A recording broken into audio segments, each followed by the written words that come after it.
encarnados e desencarnados que aqui conosco estão. E para iniciar os trabalhos da noite, eu vou ler para nós uma mensagem do livro Sempre Alegre, de Lorival Lopes, sobre a utilidade do sorriso. O sorriso é muito útil. Ele apara divergências, ele extingue discórdias, faz nascer oportunidades, fortalece amizades, coopera na hora do bem, modifica o rumo dos negócios, dá consolo, esperança e paz. Assim é que, se te encontras entre o fazer e o não fazer, o teu sorriso de confiança te indica a melhor opção. Se armações estão contra ti, o teu sorriso de amor derruba as articulações do mal. Se estás em ambiente de gelo, como numa sala de espera, o teu sorriso é senha que dá acesso à conversação. Se te envolves em incidente desagradável, o teu sorriso de compreensão modifica o ânimo geral. Sorrir é fundamental. Um sorriso sincero atrai o bem e afasta o mal. Eu vou convidar então vocês para, junto comigo, fazer a oração do Pai Nosso, para nós nos harmonizarmos e pedir que os espíritos de luz, os trabalhadores da casa, auxiliem a Rô, que vai fazer hoje a exposição para nós. Então, eu vou pedir que vocês me acompanhem. Pai nosso, que estais no céu, santificado seja o vosso nome, venha a nós o vosso reino, seja feita a vossa vontade, assim na terra como no céu. O pão nosso de cada dia nos dai hoje, perdoai as nossas ofensas, assim como nós perdoamos a quem nos tem ofendido, e não nos deixeis cair em tentação, mas livrai-nos do mal, pois teu é o reino, o poder e a glória, que assim seja.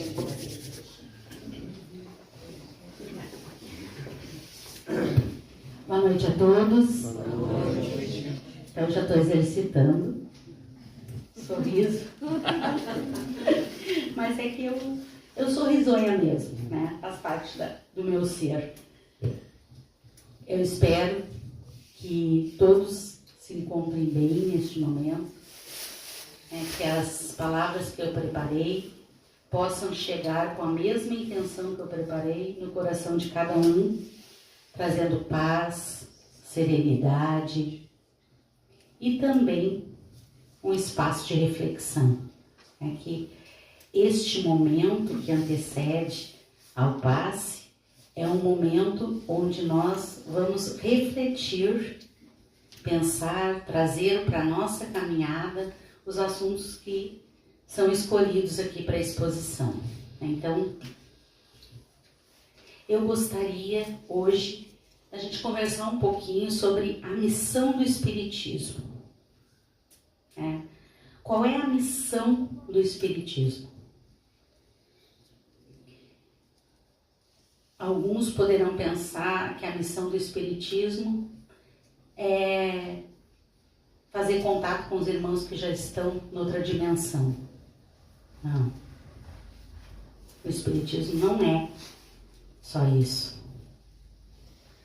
A missão do Espiritismo é iluminar as consciências, promover a reforma íntima e a caridade e preparar a humanidade para a nova era de regeneração que se aproxima.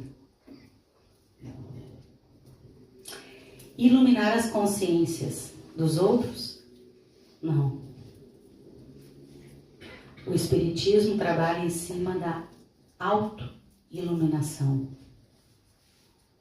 Nós estamos aqui buscando a nossa melhora, o nosso entendimento, para que desta forma, modificando o que a gente notar e acreditar que for necessário modificar na nossa rota, nós possamos fazer parte da mudança do planeta, da regeneração. Então, esta é a grande missão do Espiritismo. Por isso, sempre que a gente adentra a uma casa espírita, a gente recebe a recomendação de que é importante estudar, é importante entender, porque vir, ouvir a exposição, tomar o passe, fazer o seu tratamento espiritual é bom, é importante, mas não é só isso. O grande objetivo do Espiritismo é, através da exposição, através da nossa presença aqui, dentro deste espaço de luz, preparado pelos irmãos que coordenam essa casa, nós nos darmos conta que precisamos ajustar a nossa rota. E quem, porventura, chegar aqui, depois de ouvir, de ler, de compreender um pouquinho, chegar à conclusão que não precisa ajustar nada na sua rota, parabéns. Será o primeiro que em 57 anos eu conheci, que chega a uma casa espírita e não precisa ajustar nada na sua rota. Porque nós, quando eu falo nós, eu vou dizer eu,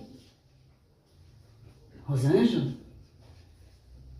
30 anos frequentando, participando da doutrina, já muitas vezes, na minha mente, aquela frase do GPS já soou, recalculando. Sabe quem já usou GPS? Quando a gente erra o caminho, ou tá numa via movimentada, o GPS manda dobrar à direita, é contramão, aí a gente vai mais adiante. Aquela voz simpática diz, recalculando, né? Muitas vezes, nesses 30 e poucos anos, dentro da casa espírita, já recalculei a minha rota. Estou pronta? Nem perto. Quanto mais eu leio, eu estudo, eu entendo, mais eu vejo quanto eu preciso aparar de arestas para se aproximar daquele modelo que eu elegi como o meu modelo, que é Jesus. E não pense que é petulância colocar Jesus como modelo. Não, não é. É pretensão? Se a gente pensar numa caminhada só, é. Mas como eu sei que ainda vestirei várias roupagens carnais, eu sei que é possível, eu acredito. Porque se eu não acreditasse, eu não estaria mais aqui na doutrina, né? Então, a gente tem que ter em mente que a grande missão da doutrina é, através do nosso trabalho, despertar e iluminar a nossa consciência e fazer com que se concretize o que tem no Evangelho. Jesus disse, brilhe a vossa luz. Então, nós precisamos nos iluminar. E como é que a gente vai brilhar? Tanto quanto a gente conseguir ser melhor. Melhor que o fulano, que o beltrano, que o ciclano, não. Melhor do que eu era há pouco tempo. Porque 1 ou 2 encarnações para a eternidade não é nada. né? Não é nada.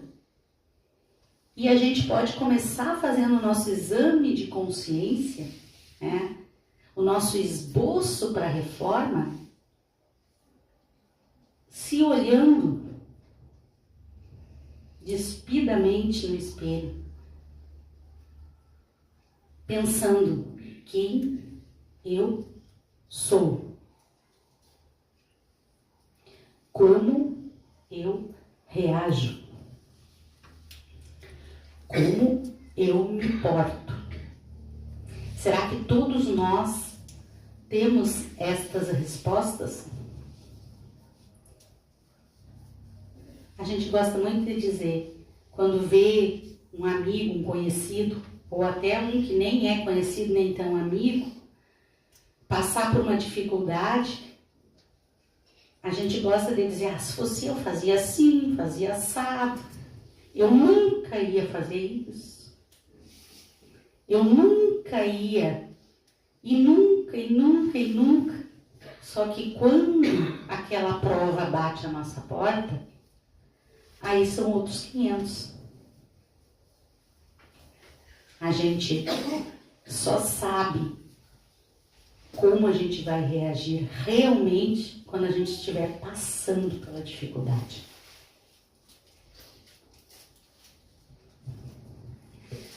O nosso papel, de cada um de nós, é nos transformar moralmente, revivendo os ensinamentos de Jesus. Às vezes é complicado. A gente fala, sabe, diz, mas e na hora de agir, como é que é? Reviver os ensinamentos de Jesus. Muitas vezes eu mesma já falei aqui que quando a gente estiver em dúvida sobre como agir, é só a gente pensar, se fosse Jesus, o que ele faria? Mas Jesus caminhou aqui. Passou por tantas dificuldades quantas a gente passa. Tantas provas. Vejam os 12 amigos dele. Quantas provas levaram até Jesus. Até o último instante em que ele esteve aqui. Então, a diferença entre nós e Jesus é o adiantamento moral de Jesus. O adiantamento moral, que é o que a gente está lutando para melhorar. E nós todos sabemos que o adiantamento moral independe da parte cognitiva. Visto que muitas vezes a gente encontra pessoas humildes, sem nenhum canudo, como se diz, e a gente usa a expressão, mas com o coração representando com a moral, né? Aí a gente fica abismado quando vê no noticiário aí, fulano encontrou a carteira e entregou com tudo que tinha dentro. Mas isso não é o normal? Não é meu? Não é meu. São coisas simples que a gente ainda tem dificuldade. Isso que nos distancia de Jesus. Então nós precisamos reviver os ensinamentos de Jesus na sua verdadeira expressão de simplicidade. Jesus não trouxe nada extraordinário. Inclusive, atribuem a ele uma frase que diz: eu não vim destruir a lei.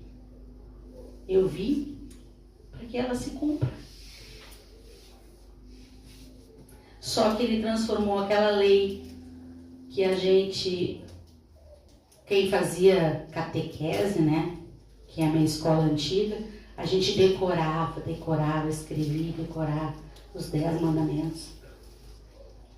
Aí Jesus vem e diz que são só 2.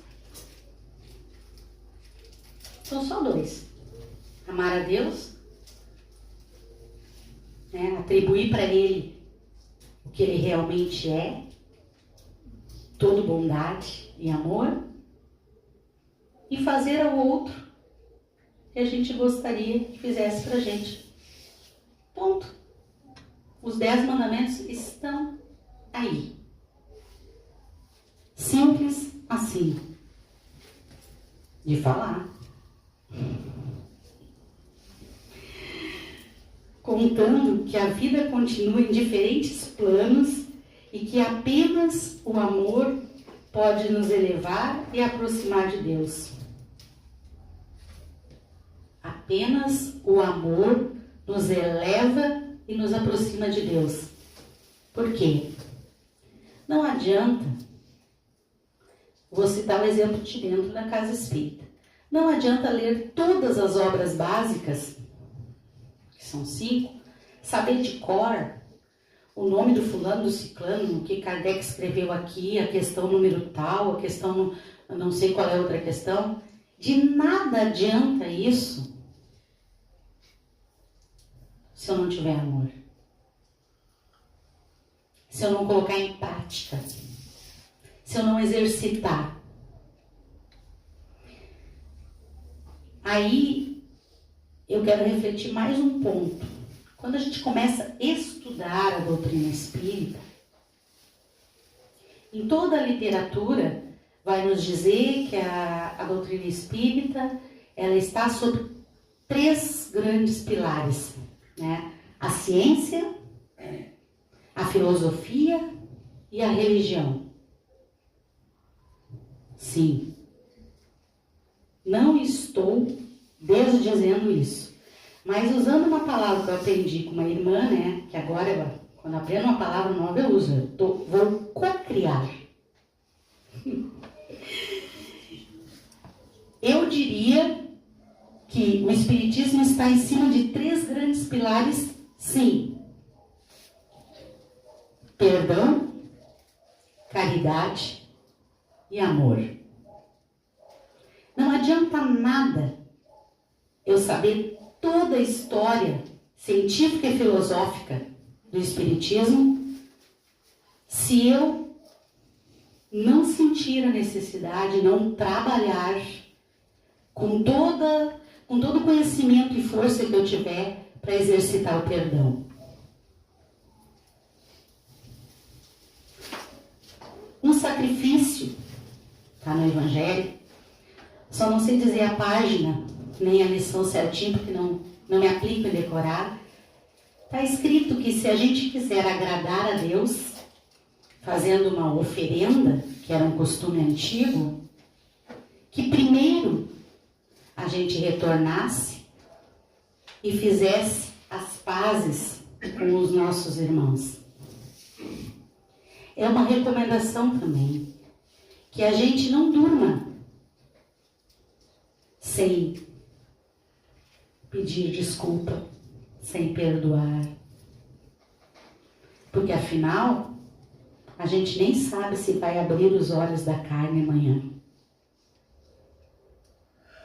E às vezes a gente diz, bah, era só eu ter falado aquilo e agora vou ter que esperar outra encarnação para me reencontrar com a pessoa para dizer desculpa. Né? Então, eu, na minha pequenez de entendimento, eu digo que esses 3 pilares são fundamentais para quem quer seguir e se dizer espírita. Perdão, caridade e amor. E para terminar, aqui o relógio não para, ele voa, eu só queria comentar com os irmãos a história de um espírito que passou aqui pela terra. Foi companheiro de Lampião. Todo mundo sabe quem foi Virgulino da Silva, né? Lampião. Mas a gente pouco entende de como o que o Lampião queria e como que terminou naquilo que terminou, né? A ideia de Lampião, primeira, era mais ou menos ser um Robin Hood. Tirar daqueles que têm e dar para os que não têm. Essa era a ideia primeira. Mas lá pelas tantas, essa ideia primeira se desvirtuou, como muito comumente a gente vê no nosso meio. As pessoas começam com uma intenção maravilhosa, mas no decorrer da atividade se desvirtuam. Tudo bem, aconteceu com Lampião. E esse companheiro de Lampião acreditava naquilo que ele pregava. Tirar de quem tem e ajudar quem não tem. Mas acompanhando para cima e para baixo. O Lampião, ele começou a ficar intrigado. Mas como? Para ajudar, então, precisa tanta matança. E matam as mulheres, matam as crianças. E fazem judiarias. Não... Ele começou a ficar intrigado. E aí ele teve a brilhante ideia de, sendo próximo a Lampião, ele sabia qual seria o lugarejo que seria atacado. Porque eles faziam os ataques na madrugada. E ele começou a sair na frente, chegar no lugarejo e pedir que as mulheres, as crianças e os idosos fossem retirados. 1, 2, 3, não sei precisar ao certo quantas vezes isso aconteceu, e o Lampião já ficou com milhares de pulgas atrás da orelha. Tem um traidor no bando. E puxa daqui, puxa dali, como nada passa desapercebido. Ele descobriu o traidor. Que Lampião fez? Arrancou os olhos deste nosso amigo e o deixou na caatinga. E ele desencarnou, né, com uma infecção séria, porque os olhos foram arrancados, não teve cuidado, e chegou no mundo espiritual, nos primeiros momentos, sem ver. Foi acolhido, como todos nós seremos, foi assistido e recobrou a visão, porque os olhos foram os da carne que foram arrancados, não do espírito, e pediu como missão, né, seguir ajudando as pessoas com deficiência. E trabalha, né, hoje na espiritualidade, e vocês podem pesquisar na internet sobre José Grosso, conhecido como José Grosso, responsável direto nos fenômenos de materialização, porque desta forma ele fazia ver. Vejam como tudo tem conexão. Trabalhando com materialização, ele fazia ver os fenômenos. Então, essa curiosidade só para despertar, espero que pelo menos um da sala procure José Grosso e leia sobre a vida dele. E se eu me enganei ou falei algo que não está correto, podem me cobrar. Que às vezes a gente faz umas misturinhas, né? De tanto ler aqui e ler ali. Mas acredito que não, porque é um espírito que eu admiro. Então, agradecendo neste momento, né, a espiritualidade de luz por este espaço de reflexão, deixando como a ideia principal para todos nós, né, para a nossa reflexão antes do passe, a importância de despertar a nossa consciência, para que ela se ilumine e ilumine a todos que estão encaminhados conosco. Cada um de nós, com toda certeza, tem condições de descobrir, de entender como despertar a consciência. Que Deus e Jesus continue nos amparando, nos assistindo, e tenham certeza, meus irmãos, desde o momento em que entraram no portão, já estão sendo assistidos.